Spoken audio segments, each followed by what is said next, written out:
राधे राधे। हरे कृष्ण। आप सभी को कामदा एकादशी की हार्दिक शुभकामनाएं।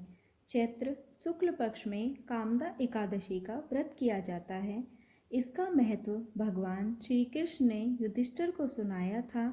चैत्र नवरात्रि के बाद यह एकादशी मनाई जाती है। इस साल एकादशी का व्रत 29 मार्च को रखा जाएगा। ऐसा कहा जाता है कि जो इस एकादशी का व्रत करता है उसके सभी पाप नष्ट हो जाते हैं। यह एकादशी बहुत पुण्यमयी है। पाप रूपी ईंधन के लिए तो ये दावानल ही है। इस एकादशी की पुरानी कथा भगवान श्री राम के पूर्वज दिलीप ने भी गुरु वशिष्ठ से सुनी थी। कथा के अनुसार प्राचीन काल में पुंडरीक नाम का एक राजा राज्य करता था। वह भोंगीपुर नगर में रहता था।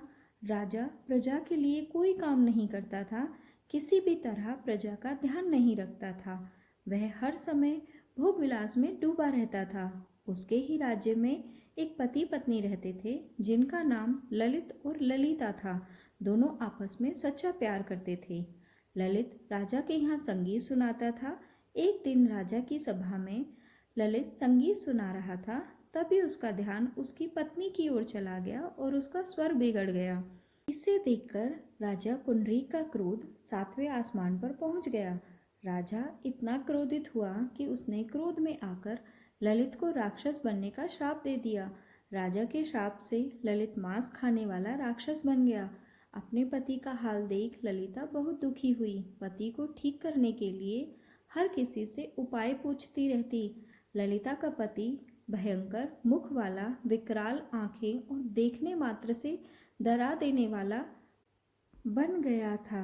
ललिता अपने पति की विकराल आकृति देख मन ही मन बहुत चिंतित हुई। भारी दुख से कष्ट पाने लगी। वह रोती हुई घने जंगलों में पति के पीछे पीछे घूमने लगी।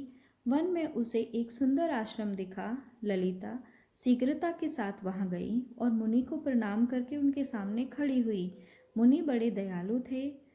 उस दुखिनी को देखकर वे इस प्रकार बोले कि तुम कौन हो, कहाँ से आई हो। ललिता ने कहा, मेरा नाम ललिता है। मेरे स्वामी अपने पाप दोष के कारण राक्षस हो गए हैं। उनकी यह अवस्था देखकर मुझे चैन नहीं है।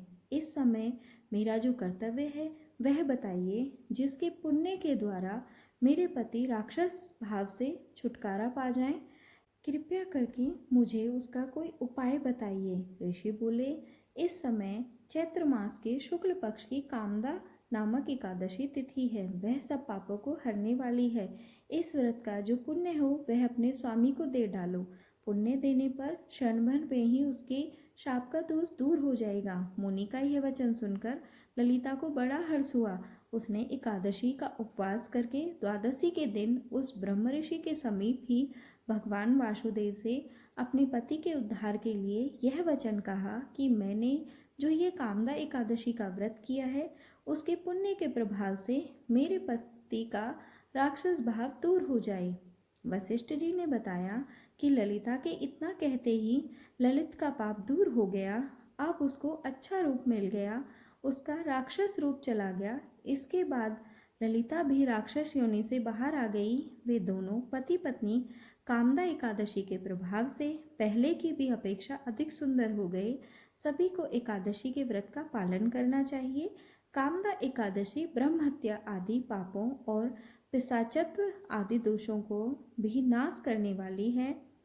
इससे पढ़ने और सुनने से वाजपेयी यज्ञ का फल मिलता है। जय श्री कृष्ण। आपका